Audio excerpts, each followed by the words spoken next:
Somewhere out there, someone is about to be betrayed. And the worst part, they'll never see it coming, because the blow won't come from an enemy. It'll come from a friend.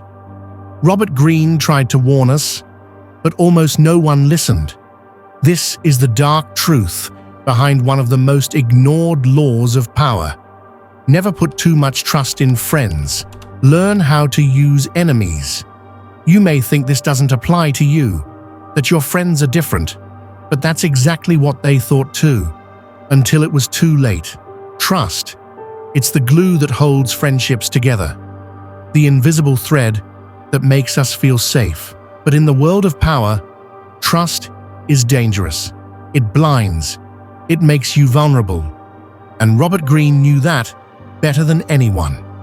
When you give too much to a friend, you create something dangerous: expectation. And expectation breeds entitlement.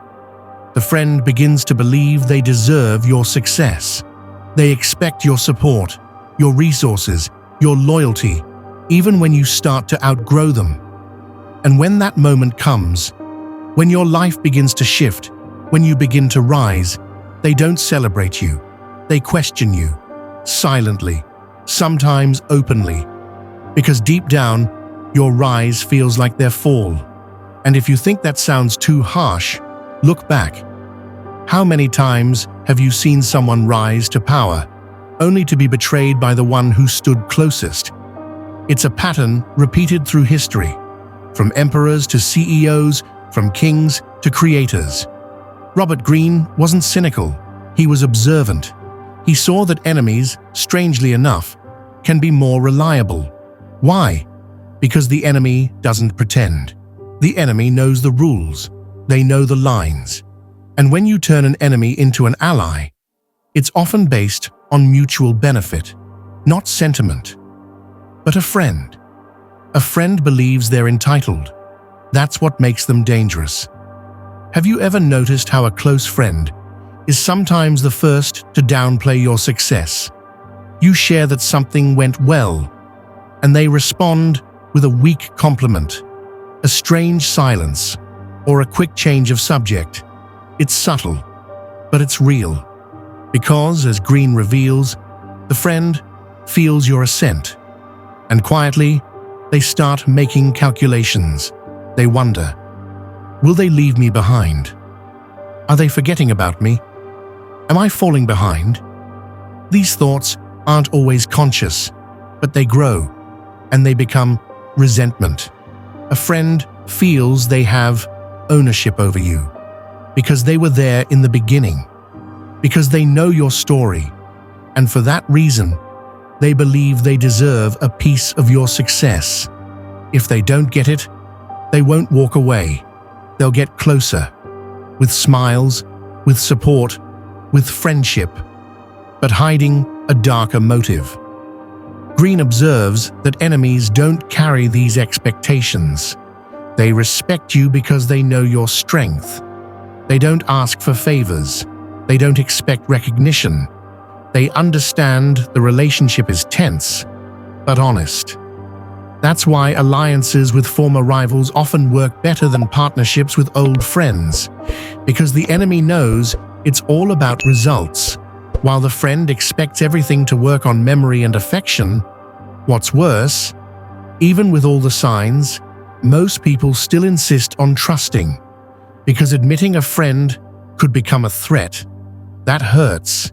It goes against everything we've been taught. But the world Robert Greene describes isn't the world we want. It's the world as it truly is. And in that world, what protects you isn't good intentions, it's clarity. You must see the hidden dynamics. You must understand that often the closest friend becomes the hardest obstacle, not out of hate, but because they can't handle the fact that you've changed. And when you change, you force others to look in the mirror. And not everyone likes what they see. Greene teaches that true loyalty doesn't come from shared history. It comes from mutual respect, aligned interests, and usefulness. It's hard to accept.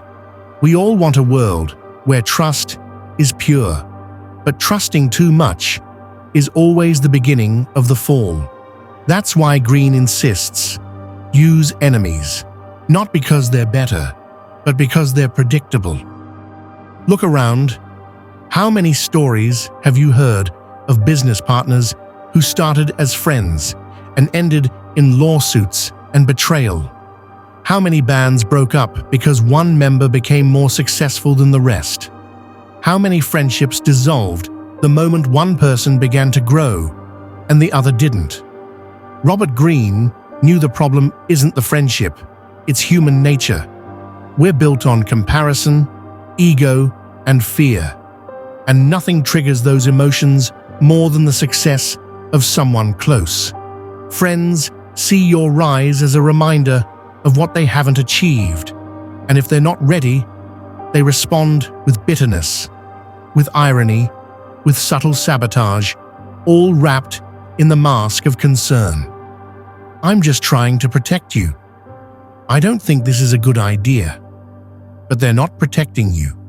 They're protecting themselves from the pain of being left behind. Greene says, don't get emotionally attached to power. Power demands distance, analysis, a separation between emotion and strategy. Use what's useful. Remove what's unstable. Not out of cruelty, but out of clarity.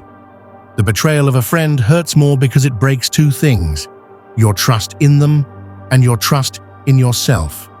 You ask, how didn't I see it coming? How did I let this happen? That's why the masters of power act differently.